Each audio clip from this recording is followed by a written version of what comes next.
Orreaga Okotz is looking for her grandfather. Isidoro Eguia Olaechea was executed in 1936. Like hundreds of thousands of his compatriots during the Spanish Civil War, his body ended up in a mass grave. Orreaga set out to investigate the story behind her grandfather's disappearance. The search took her to a field outside the city of Pamplona. Will she manage to find her grandfather?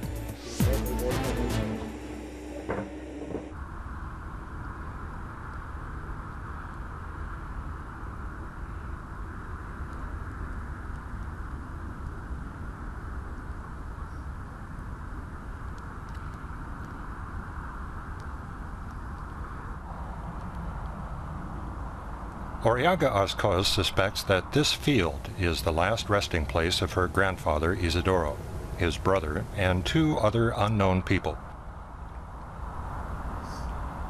An eyewitness claims to have observed the executions.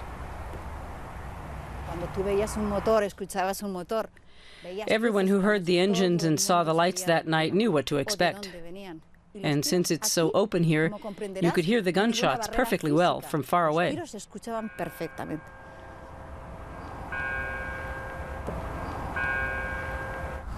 It was the night of September 21st, 1936. A 17-year-old boy was plowing a nearby field.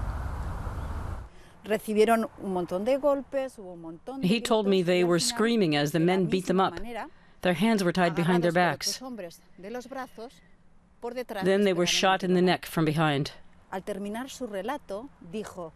He said that two of the men were brothers, taxi drivers from Pamplona.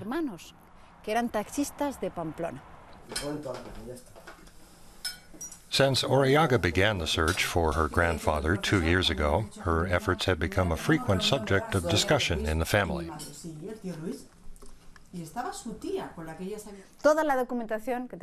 This is everything I've collected so far, who he was and who killed him. That's him. I seem to have inherited my lips from him. He worked as a taxi driver in Pamplona. For all the painstaking research that Orreaga has done, she's not been able to determine why he was executed. The Civil War was a bloody 3-year struggle between the left-wing Republicans and the fascist nationalists of Franco. Her grandfather was among the victims. But why, if he was unarmed? I call these our family jewels, the only personal items we have of him.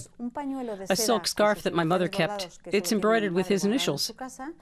And we have this notebook.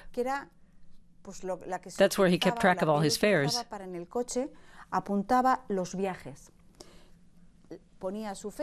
There are a couple of pages missing. Orreaga believes that her grandmother destroyed them to erase potential evidence. Evidence, perhaps, that her grandfather had secretly helped the Republicans. She's ordered a digger tomorrow to finally begin the physical search for his remains. Right now, she's on her way to visit his last residence. It's coming up soon, the last place he was seen alive in 1936. This is the street, Calle San Antón.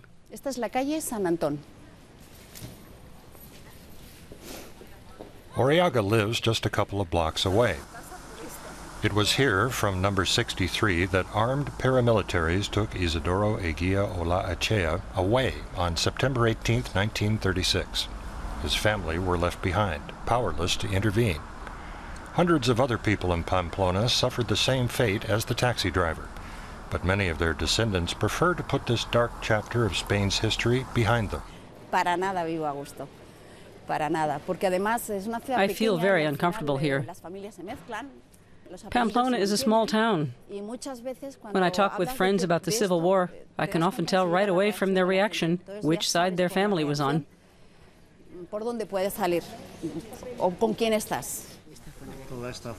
The digger is due to arrive soon. Researcher Tito Aguirre Malion is part of the team. They'll use an eyewitness account to narrow down the search area. They're in this section. Two here and two there. They're side by side, not on top of each other. But today, the field is much too muddy for the digger. The search will have to be postponed. 4 months later, Orreaga visits the regional archive office in Pamplona. She's even taken a break from her job as a teacher for the sake of her research. She's still not sure why her grandfather was executed. She suspects that he might have used his cab to ferry Republican fighters across the border to safety in France.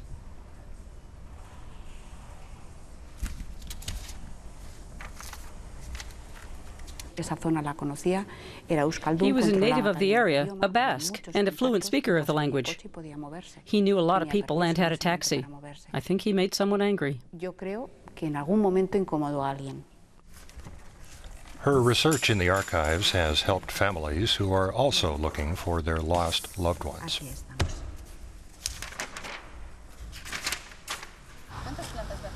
Orreaga keeps her mother, Conchita Eguia, up to date on her research. Conchita is 82 years old and suffers from Alzheimer's. Her memory and speech are both impaired. In the late 1970s, after the death of Franco, she set up a victims association. And she was threatened for her efforts. There were still extreme right-wingers around back then. They made life difficult.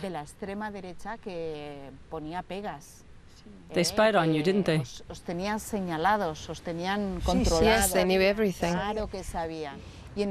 They said, "We know who your sons are." Conchita called off her own search. Years later, her daughter Orreaga picked up the trail. Tomorrow, she hopes that they can finally begin excavating. It's summer, so the ground is dry enough for the digger to get to work. For Orreaga and her husband, it's an emotional moment. At any time, they could uncover clues, an unusual coloring of the earth, a shoe, or a bone.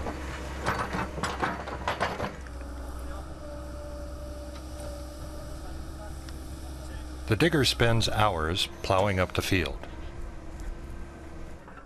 while someone keeps a close eye on what it turns out at the other end. In the afternoon, the team are joined by Doroteo Irorita.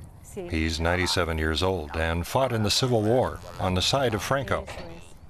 He still remembers the shootings that he witnessed in September 1936. He's come here today to try to help locate the missing bodies, with the support of his son. Did they cover the dead with stones to keep the dogs away? You don't remember?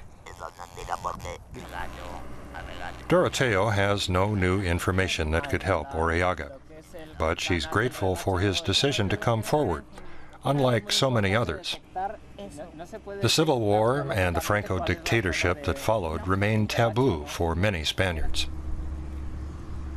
By the end of the day, the digger has churned up an area that measures 60 meters by 90. But they found nothing.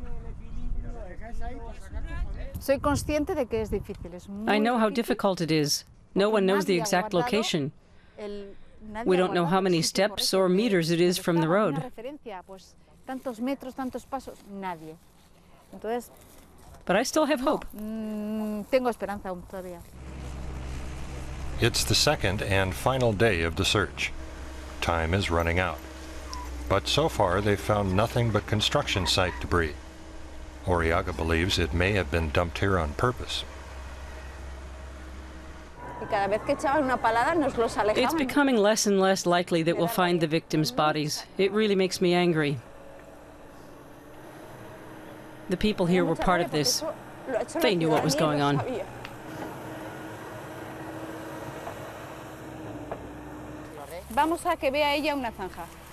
Orreaga's mother stops by. She's here to see with her own eyes that the search she began will continue. We haven't found anything yet.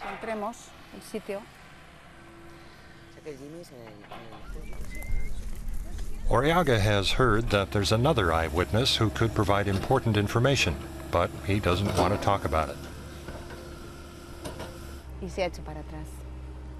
He changed his mind. Here was someone who could help us, but now he won't do it. We don't know what to do next. It makes my blood boil. After 5 more hours of digging, researcher Tito Aguirre and his team finally call off the search.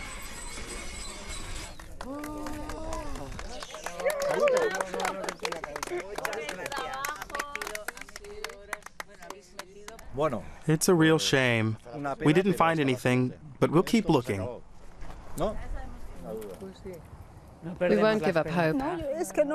I'm sad, but I won't give up hope.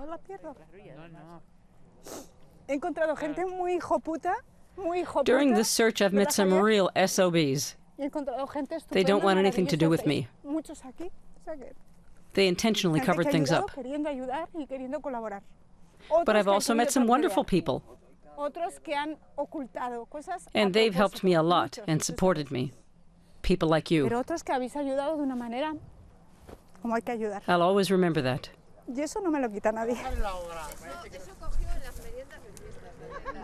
Orreaga will now try to persuade that alleged eyewitness to speak up. The search for the remains of her grandfather will continue.